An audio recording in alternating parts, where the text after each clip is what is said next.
March 9th, 2018, the President of the United States is being sued by a porn star. The Attorney General is threatening to deport the state of California. Sam Nunberg lost his mind on national television, while the New Yorker ran a full dossier on Christopher Steele. Just another week in America. Buckle up, folks. I'm the Barber, and this is the Beta Files.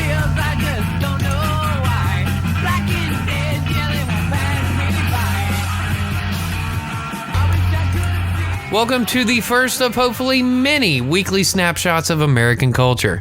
What is this, you're wondering? Well, short story long, I had an idea. I plugged in a mic, and here we are.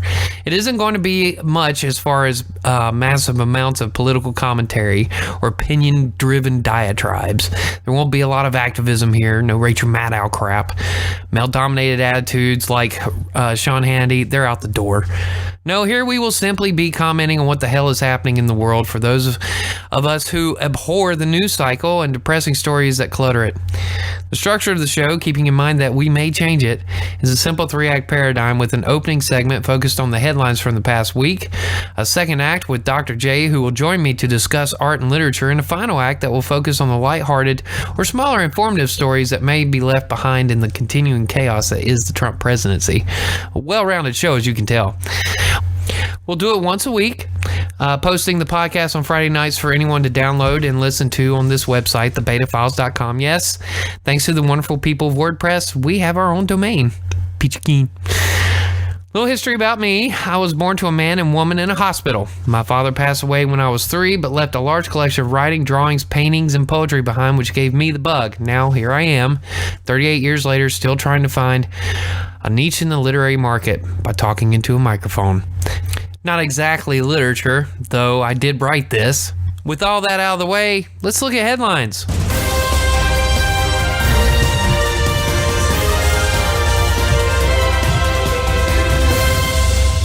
On Monday, the New Yorker ran a detailed article focused on Christopher Steele and his investigation of, quote, the many criminal roads that lead to Trump Tower, unquote.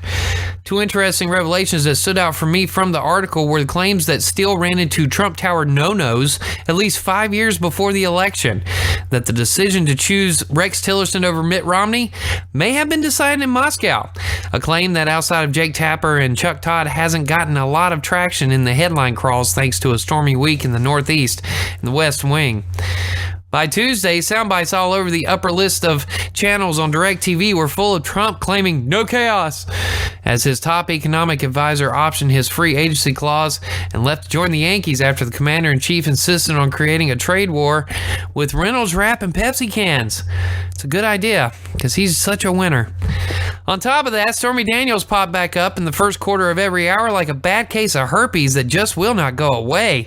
After she filed suit against Trump when he failed to sign a non-disclosure agreement, apparently she's not suing for money. Instead, she is suing for acknowledgement of the affair. Who would have thought that the woman to act as the linchpin in the Trump v. female population would be the same porn star that Steve Carell tried to watch in 40-Year-Old Virgin? Oh, the irony. Florida passed legislation that makes both the NRA and those pesky kids a little less angry.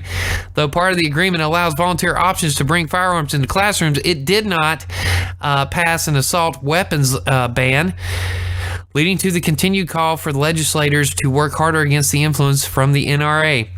These kids are not letting up, and kudos to them for that. Don't forget, March for Your Life is coming up soon. In that, in what would be a great headline for The Onion, Jeff Sessions plans to deport California and revoke all the rights shared by naturalized and immigrant Californians, which includes the right to get drunk and piss all over Sunset Boulevard after a great night at the whiskey. Something I'm sure Mike Pence really desires. Earlier this week, the AG made his way to California, where he went after the governor and others over the fact that Sacramento refuses to help ICE find and get rid of unwanted individuals in California. California has doubled down on its status as a sanctuary state and is ready to fight the feds after former Attorney General Eric Holder pointed out that the Supreme Court ruled previously that states could not be forced by the Fed to give up resources when the state does not agree with the federal policy being cited for said resources. Sessions is angrily shaking in his white boy boots over the outlandish idea that a state could have a conscience, and he's also baffled why those pot-smoking hippies would want to defend drug-selling gangbangers from Tijuana. Of course, if Sessions had his way, he would have ICE raid every Taco Bell to thwart those annoying chalupas and 1 a.m. pot menu. Finally, we were formally introduced to Sam Nunberg this week, Trump campaign official that no one knew even existed. Nunberg made waves Monday when he went on every possible talk show on cable news for 5, almost 6 hours, declaring that he would not comply to Mueller's request for his emails. After a while, maybe he would give a few emails that he had gone through so far, and then finally, at the end of the night, realizing that he was crazy, he announced on MSNBC that he would gladly hand over his email password so Mueller would have access to everything. If you have not had a chance to see any of the clips or read one of the several fully transcribed interviews floating around on Twitter, please do so. It is a great laugh and will be funny until Nunberg disappears in a Denzel-style Russian mafia hit. Don't forget that a former spy and his daughter were poisoned by the Kremlin this week, so Training Day could actually happen. And those are the headlines for this week.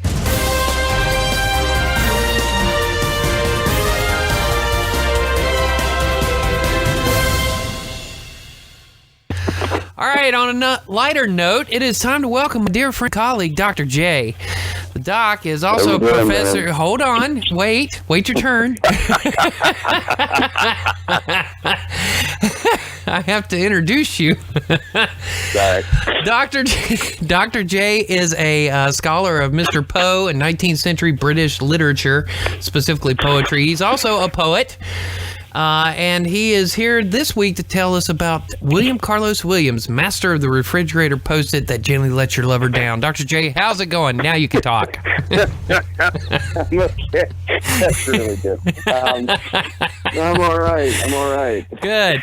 You caught me in the middle of a nap. What's up? So earlier this week, you were telling me about this wonderful bio you're reading on Williams, and you mentioned this neat little triangle between he and HD and Mr. Pound. Can you enlighten us on what's going on with that one? Yeah, I'm reading a book called New World Naked by Palmieri. It's the authoritative bio of Williams, and I knew for a long time that Williams and Pound had a fairly contentious friendship, but I didn't know that they had the same love interest. They were both in love with H.D. Hilda Doolittle, who's another one of the great modernist poets. Oh, yeah. And the problem is that they both knew how they felt about her. Right. They got kind of territorial. And one I think it was during 1906 or 7. Pound was at Penn along with Williams. Williams was in med school. Pound was an undergrad. Mm-hmm. And they went to Pound's house and they walked into the vestibule. And Pound threw a walking stick or a cane to Williams, took another one out, and set on guard, and decided to duel. I'm not sure if Pound realized that Williams was on the fencing team for years. So Williams decided to take it easy on Pound, but Pound being Pound got a little bit vicious because he was kind of pissed off at the fact that Williams was better. So Pound actually hit Williams right below the eye and did some damage. And I've got the quote here. This is how Williams remembers it years later. Okay. Williams said that if well, how did he say it? He could have shoved the stick through Pound's mouth and out at his asshole if he had been important enough to do so.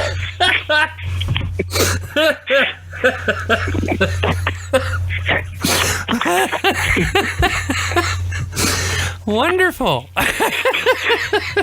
Now, take that, NPR. Eventually Pound and HD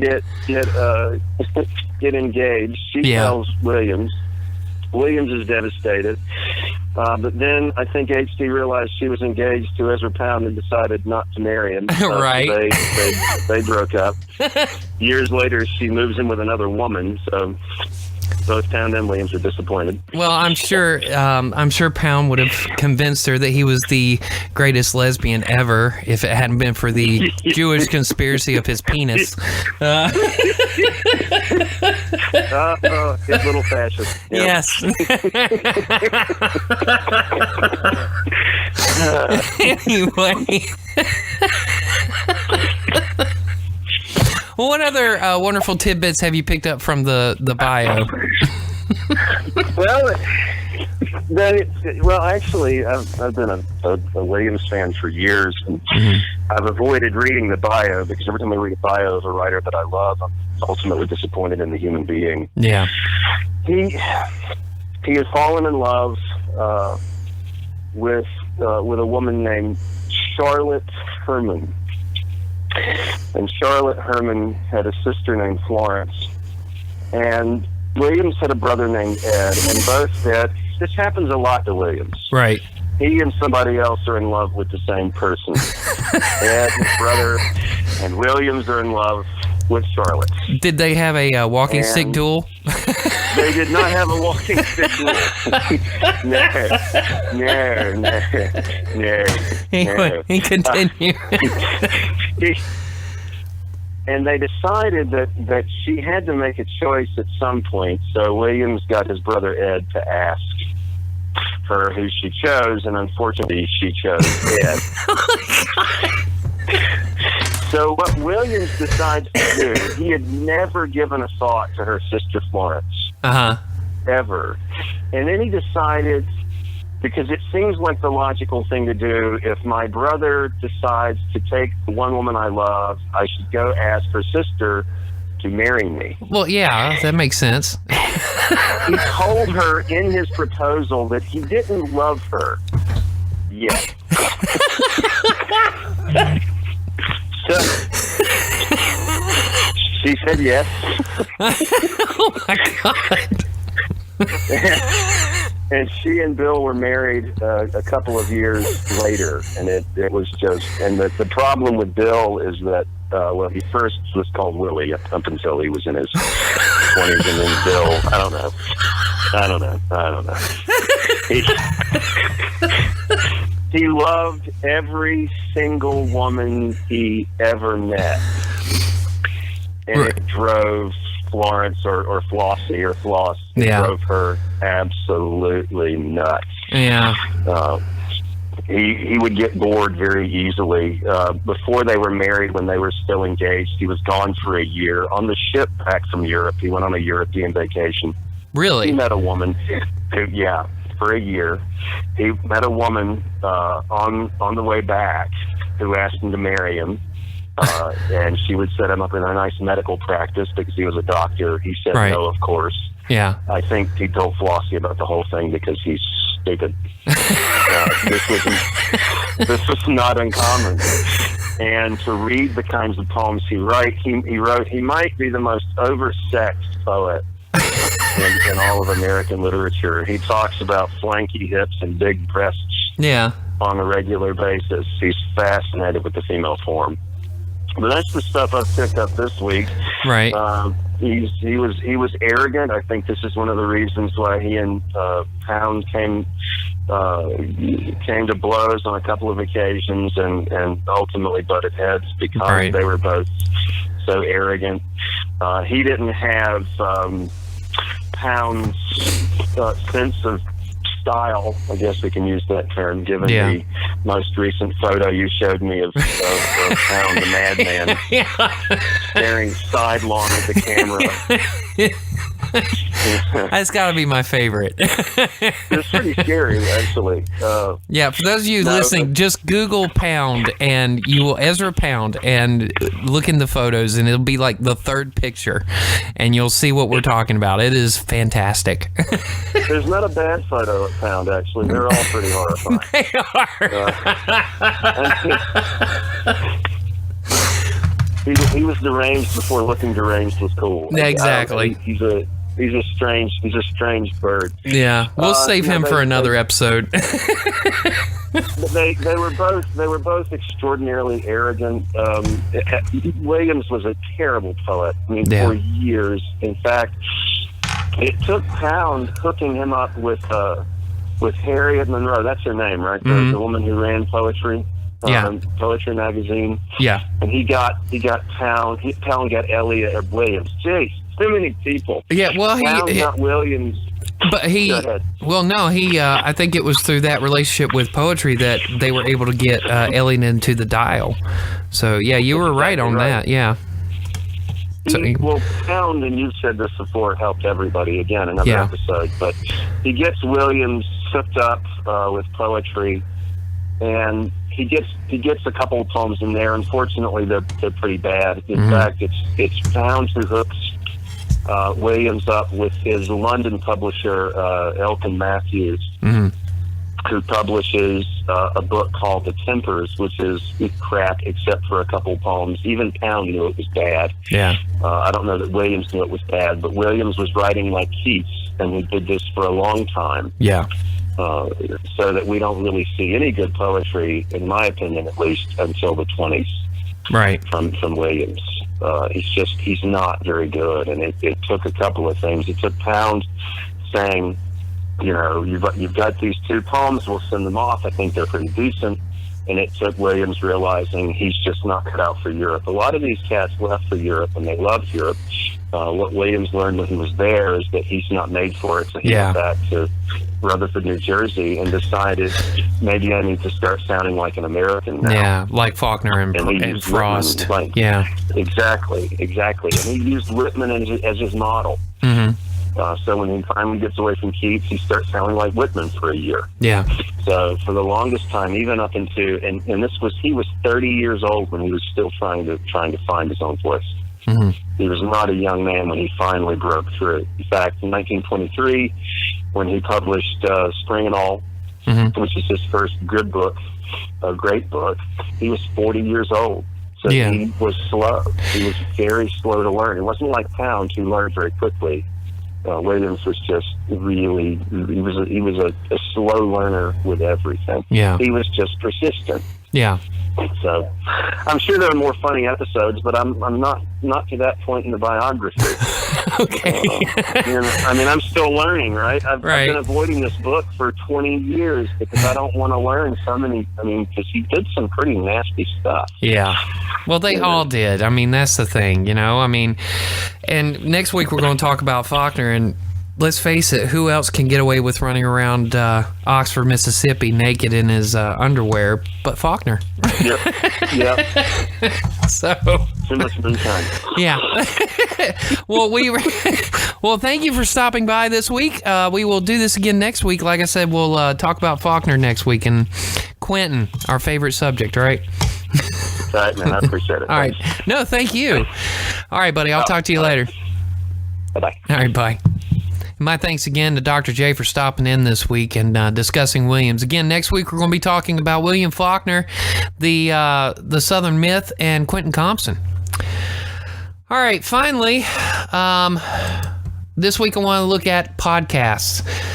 On Tuesday, Wired ran an interesting article on the rise and continued popularity of what the article insinuates as the new way to gather your news without the bothersome TV or crumpled newspaper that your neighbor didn't steal this morning. Felix Solomon, the author of the article, took a unique look at how the podcast has become, in his words, industrialized as larger media companies like the New York Times, Washington Post, NPR have invested larger and larger amounts of time and advertising revenue on the format, helping boost their native formats by allowing traditional journalists another avenue to explore and experiment with, which just adds to the plethora of information that the organizations can draw from for their continuous narratives. The question I had as I combed through the article was simply, how do we define what a podcast is? I asked because this little venture I'm playing with right here, right now, has been something I've been playing around with in my head for a while. And I've simply called it an idea for a podcast, not an idea for a blog or an idea for a radio show, but an idea for a podcast. What is it a podcast, though? Can you define this as a podcast?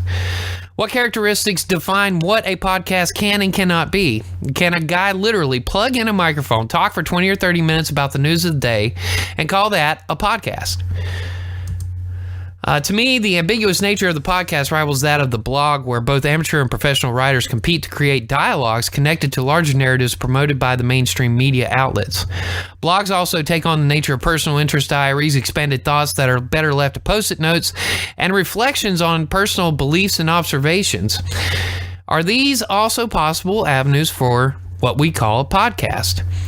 There are two major moments in the brief history of the format that techies point to in creating the massive popularity of what has become what we call a podcast. The adoption of the podcast by Apple through iTunes years ago, and of course Serial, the NPR offshoot of This American Life that changed the way individuals could binge something besides watching Netflix and Hulu.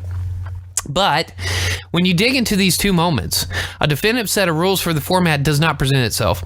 Most of the earlier podcasts hosted on Apple were either smaller summaries of larger productions or attempts by personalities to create spaces that mainstream radio would not endorse. In the case of Serial, it was no more than a larger story that could not fit into the weekly time constraint that NPR devotes to This American Life. If you've ever listened to the NPR program, you know that they spotlight 2 or 3 stories based on a common theme. Serial was one story that ran through multiple episodes to develop a more detailed story complete with cliffhangers, aha moments, and intrigue that made the normal formatted hour on the radio seem elementary. Compare that against the Daily from the Times or the 202 from the Post, and these are newscasts set in a small timetable that are used to promote the headlines from the newspapers, thus giving listeners a brief glance at daily goings-on at the papers. What do you end up with if you compare the two? A wide-open format that seemingly has 0 rules. Which brings me back to the question I opened the beginning of the show with, which is, what is this? The beta files. What is it exactly? It's a question I'll leave to you. I'm not going to try to define it because I believe trying to define it or putting a label on it would just diminish whatever meaning could be gleaned, if any meaning could be gleaned from this at all. Our culture is full of every opinion you could think of and harbors so many points of view that demand attention, a fact that has led to deeper divisions between neighbors, brothers, sisters, and friends. Here, I want to explore what we can do with these divisions if bridges can be built. When I first sat down to write this episode, I immediately went for gun control for this final segment. I wanted to talk about the NRA, assault rifles, teachers with guns, etc. Then I realized it would automatically polarize. No matter which side I take, there would be anger, insults of intelligence, patriotism, questions of strength, and questions of masculinity. So I scrapped it. Instead, I chose to talk about this. So what is this? You decide. I can tell you what I want it to be. I want it to be a chuckle. I want it to be a giggle, a smirk. I also want it to be a neutral ground where we can laugh at ourselves. We don't laugh at ourselves anymore. We become too serious, too dogmatic in what we decide to defend. Polarization, history teaches us, creates a dominant thought that rules and oppresses everyone. We need to get away from this road we are hurtling down so rapidly. So I ask that you join me once a week in this space. It's not a safe space. It's not a dark space. It's not a left or right space. It's that space we have overlooked for too long, where we forgot about being politically correct. We forgot about being religiously fanatical. And we finally stopped and realized that our feelings are our feelings only, not everyone else's. Call it whatever you want. I just ask that you come back and listen again. And that's the show for this week. Next week, we'll have another fun look at the headlines from the week. As I said before, Dr. J will join me in discussing the Southern Myth and William Faulkner, and we'll have so much more.